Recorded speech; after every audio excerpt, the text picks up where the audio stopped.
आप ऐसी आपकी राष्ट्रीय पार्टी है, आप ऐसी पॉलिटिकल पार्टी को अपना अलायंस बनाते हैं जो पाकिस्तान से बातचीत करने की बात करती है, जो राजनीतिक बंदियों को छोड़ने की बात करती है। ये चीजें प्रेरित करती हैं शायद कुछ फैक्टर को, कुछ सेक्टर्स को, कुछ लोगों को, जो इनको आतंकवादियों को आश्रय देते हैं या फिर कहीं ना कहीं शेल्टर देते हैं।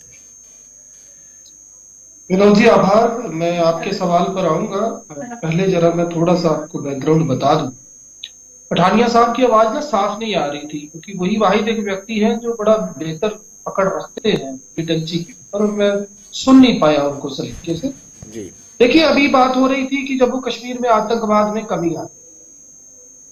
9 जून रियासी, 10 जून कठुआ, 11 जून डोडा, ये 3 डेट्स मैं आपको बता रहा हूं। और अगर ओवरऑल आप बात करेंगे तो जो आतंकवाद की विश्व गुरु ने कश्मीर से उखाड़ने का दावा किया था, वो जम्मू में किस तरीके से पनपी और उसके पीछे की वजूहात जो, खासतौर से जब ये बात कही जाती है कि सिक्योरिटी फोर्सेस ने बहुत बढ़िया काम किया, निश्चित तौर पर किया, लेकिन इन सिक्योरिटी फोर्सेस के पीछे जो लोग ब्यूरोक्रेसी में बैठे हैं वो कौन? क्यों यूनिफाइड कमांड के तहत बने हुए उस सुरक्षा ग्रिड को तोड़ दिया गया जिसमें तमाम एजेंसी मिलकर काम कर रही थी ऑपरेशन ऑल आउट के दौरान?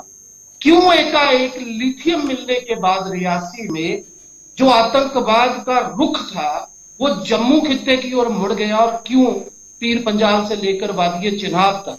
आपको याद होगा विनोद जी, ऑपरेशन सर्प विनाश के दौरान जब हम कवरेज किया करते थे, एमओडी लेके जाती, किस तरीके से उन पहाड़ियों को पुंछ की जो चोटियां के साथ लगती थी खाली किया गया था। और एकाएक एक वक्फे के बाद, करीब करीब 14-15 साल के अंतराल के बाद, जिस तरीके से अम्बुश लगाकर हमले पुंछ में हुए, मेंढर में हुए, डोडा में हुए, आप बनी बसोली का इलाका देख लीजिए, कठुआ देख लीजिए, कितने ऐसे आतंकी अप्रत्याशित हमले हुए जहां पर सीधा और साफ समझ में आ रहा था कि कहीं ना कहीं हमारा जो सुरक्षा चक्र है, जो हमारी इंटेलिजेंस है, वो बड़ा फेलियर था। जगदीप जी, 1 मिनट के लिए यहाँ एक और सवाल खड़ा करके, जगदीप जी कुछ क्षणों के लिए, आवाज नहीं आ रही विनोद जी? जगदीप जी कुछ क्षणों के लिए विनोद जी, आपकी आवाज नहीं आ रही मुझे। कुछ क्षणों के लिए आपको रोकूंगा, वापिस लौटता हूं एक छोटे से ब्रेक के बाद। स्वागत है और मैं बात करूंगा जगदीप जी से। जगदीप जी कुछ सुरक्षा ग्रिड, सिक्योरिटी ग्रिड को लेकर के चर्चा कर रहे थे। जी,